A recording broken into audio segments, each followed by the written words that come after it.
I'm a freak of nature. That's what I told the nurse.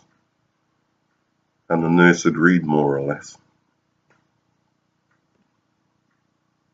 The nurse was using an infrared device to find my veins. Brilliant machine. It showed every vein really clearly.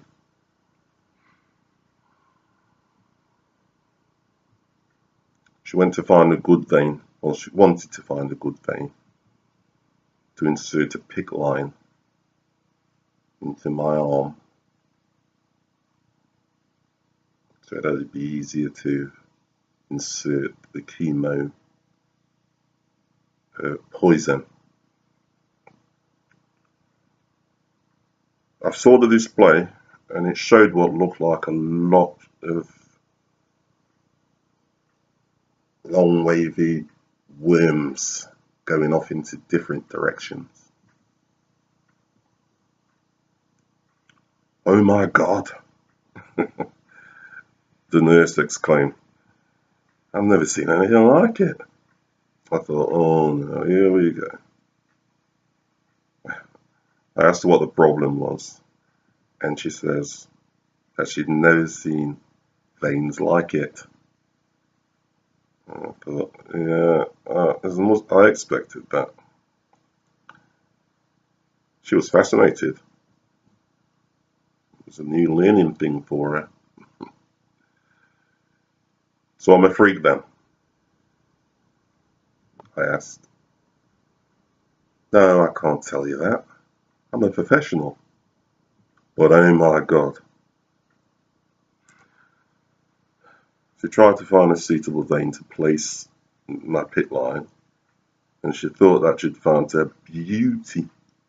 But after 3 or 4 attempts, she told me that those veins kept spitting the needle back out at her. She gave up, and I left the room, dejected and full of holes. The next couple of days, I had to have more blood tests because of my white blood cells being low. So you can imagine I'm full of pin pricks by now. When the day came, my second dose of chemotherapy, you can imagine, nightmare. Several nurses came, and they all pricked me trying to find the right vein to stick the needle into, to insert the chemo drugs. And when they think they find a good one, I discovered that the veins have valves again. Valves that shut off when they think that you're going to bleed to death. So they take the needle out, look for another vein, then they'll look for another one, and that one does the same, and the next one, until they find one. Since I started this chemo 3 months ago, I've had about 10 blood tests. Probably more. And it's always been about 5 or 6 times before they get any blood. So you can imagine that that's well over 60 needle pricks I've had in such a short time.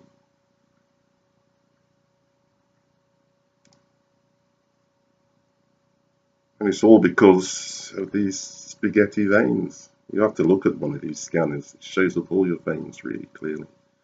And normal people, she showed me her veins, and she showed me Kathy's veins. Their veins were going in an upwards direction. And they were thick and juicy. And mine, I'm sorry you couldn't see that, their veins go up in an upwards direction. Your veins are supposed to go that way. But my veins, they go off in all different directions, and they're very tiny. It's weird. I call them spaghetti veins. A bit worm veins, but spaghetti veins. Well, I can't eat my veins. Can't eat them too much though. This is the first time that I've ever been ill, and it's my own fault really. All that stressing about work and bills and God knows what else. There was absolutely no need for it. No reasons to stress at all, because it's the stress that brought this on. My body's looked after me over the years. It's made sure that I haven't really been sick. I can't think of a time when I was ill enough to well, I've never been to an hospital before this. I've never been ill where I had to stay inside of an hospital. So my body's made sure that I've never really been sick. I've never caught the flu, never broken a bone, never had a nosebleed. It's made me a really good dancer, a really good martial artist. I used to do martial arts when I was younger. I think I was pretty good at it. A good runner. I used to jog to keep fit. Wasn't brilliant, but I still had a good art. But now in my old age, when I need the nurses and doctors to access it, they won't let them. Oh my God, painkillers. Let me tell you about my body and painkillers. I went to the dentist once, and she froze my tooth 4 times during the tooth extraction. I mean, the drugs didn't touch me. My body just rejected the drugs. My body went, no, I'm not having that. I tell you, I felt every twist, every pull, every crack, every tear. Tears were streaming down my face. It went on for 15 minutes.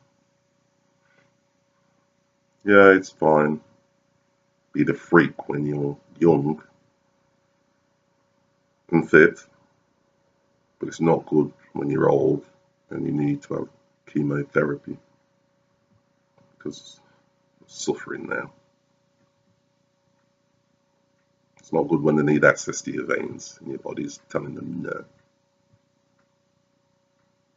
Then it becomes very traumatic.